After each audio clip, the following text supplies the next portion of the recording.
दोस्तों, गाय भैंसों में अगले पैरों से लंगड़ाने की समस्या अक्सर फील्ड में देखने को मिलती है।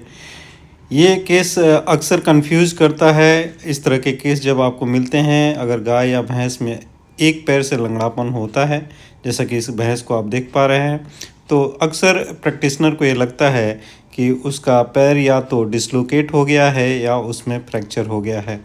लेकिन मोस्ट ऑफ द केसेस में आप देखेंगे कि ये फ्रैक्चर या डिसलोकेशन का केस नहीं होता है।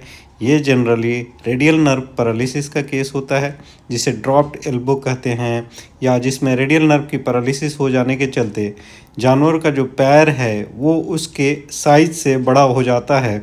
और टिपिकली आप लोग देखेंगे तो इसमें एक टिपिकल प्रेजेंटेशन जो रहता है, उसका जो पैर का पैरालिसिस होता है, जैसा कि इस भैंस को देख रहे हैं, उसका नी के पास से वो हमेशा मुड़ा रहता है और उसका जो साइज होता है दूसरे वाले पैर से बड़ा होता है, तो वो सही से ज़मीन पे नहीं रख पाती है। अर्ली स्टेज में आप देखेंगे, जैसा कि इस भैंस को आप देख पा रहे हैं, तो आपको डिफरेंस नहीं आएगा, लेकिन पैर जो है वो बड़ा रहता है। तो अक्सर आप अगर सही से नोटिस करेंगे तो आप देख पाएंगे कि वो अपने पैरों को उठा के रख रही है, या उसमें लेमनेस है, या उस पैर को वो थोड़ा सा फोल्ड करती है और देखने में ऐसे लगता है जैसे कि वो पैर दूसरे वाले पैर से थोड़ा सा लंबा हो गया है।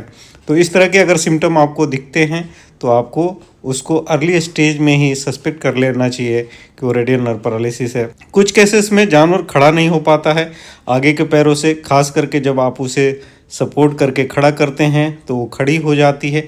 लेकिन आप देखेंगे कि वो अपने 3 पैरों पे वज़न लेती है, और जिस पैर में रेडियल नर्व की पैरालिसिस होती है उसको वो इस्तेमाल में नहीं लेती है या मोड़ के रखती है। यहाँ जैसा कि आप भी देख रहे हैं कि गाय जो है अपने लेफ़्ट वाले पैर को इस्तेमाल में नहीं ले पा रही है, क्योंकि यहाँ सीवियर फॉर्म है।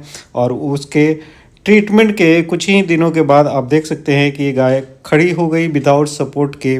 और फिर भी आप देखेंगे कि 1 से 2 दिन के बाद का ये वीडियो है, ये गाय उस पैर का, लेफ़्ट वाला जो पैर है, प्रॉपर इस्तेमाल नहीं कर पा रही है। तो इस तरह के सिम्टम आते हैं तो आपको वहाँ पे रेडियल नर्व पैरालिसिस सस्पेक्ट करना चाहिए। लेकिन कुछ केसेस में आपको उस कन्फ्यूजन होता है जहाँ पे आपको उससे फ्रैक्चर और डिसलोकेशन से डिफ्रेंशिएट करना चाहिए। तो डिसलोकेशन के केसेस में भी रेडियल नर्व जैसे ही सिम्टम आते हैं, आपको पैर जो है बड़ा दिखेगा और नी से उसका मुड़ा हुआ दिख सकता है। ये केस जो है मुझे पाकिस्तान से शेयर किया गया था। आप इसकी हिस्ट्री सुनिए, फिर आपको खुद क्लियर हो जाएगा कि ये केस अलग है। अस्सलाम वालेकुम डॉक्टर साहब, क्या हाल है? ठीक है। अच्छा डॉक्टर साहब, ये भैंस है, ठीक है, ये इनिशियली 3 दिन पहले इसका कोई ट्रॉमा या कोई एक्सीडेंट हुआ या कुछ भी, उससे इसकी ये सिम्टम्स आने शुरू हुए हैं।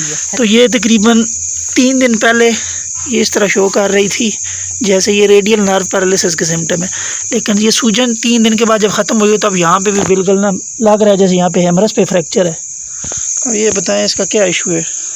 तो सुना आप लोगों ने। इसमें जो हिस्ट्री में इम्पोर्टेंट है वो है कि इसमें स्वेलिंग है। शोल्डर के ऊपर अगर स्वेलिंग है तो इंडिकेट करता है या तो डिसलोकेशन है या फ्रैक्चर है।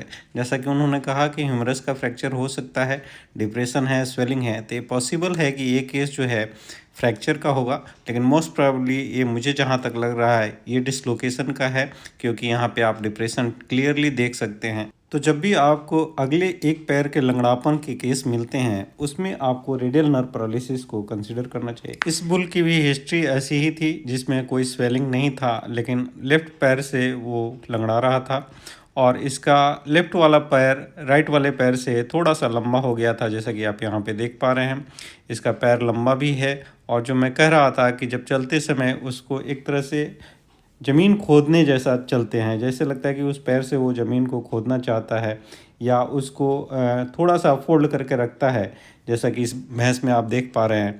तो वो टिपिकल केस जो होता है वो रेडियल नर्व पैरालिसिस का होता है। अगर आपने आइडेंटिफाई कर लिया कि ये केस रेडियल नर्व पैरालिसिस का है, तो फिर इसका ट्रीटमेंट अप्रोच आप ले सकते हैं। इसमें जितना अर्ली ट्रीटमेंट आप स्टार्ट करेंगे उतना जल्दी इम्प्रूवमेंट मिलता है। ट्रीटमेंट में आप स्टेरॉयड, खास करके ग्लूकोकॉर्टिकॉइड जो लॉन्ग एक्टिंग होते हैं, उनका इस्तेमाल करना चाहिए। अगर एनिमल प्रेग्नेंट है तो वहाँ पे आप ग्लूकोकॉर्टिकॉइड का इस्तेमाल नहीं कर सकते हैं। आइसोफ्लूपेडोन का इस्तेमाल तो मैं बिल्कुल मना करता हूँ। तो प्रेग्नेंट हो तो भी आप ग्लूकोकॉर्टिकॉइड अगर इस्तेमाल नहीं करना चाहते हैं तो वहाँ पे आप NSAIDs का इस्तेमाल कर सकते हैं, आप मेलॉक्सिकाम इस्तेमाल कर सकते हैं, आप टोल्फेनामिक एसिड इस्तेमाल कर सकते हैं, आप फ्लोनिक्सिन मैग्लोमेन का इस्तेमाल कर सकते हैं।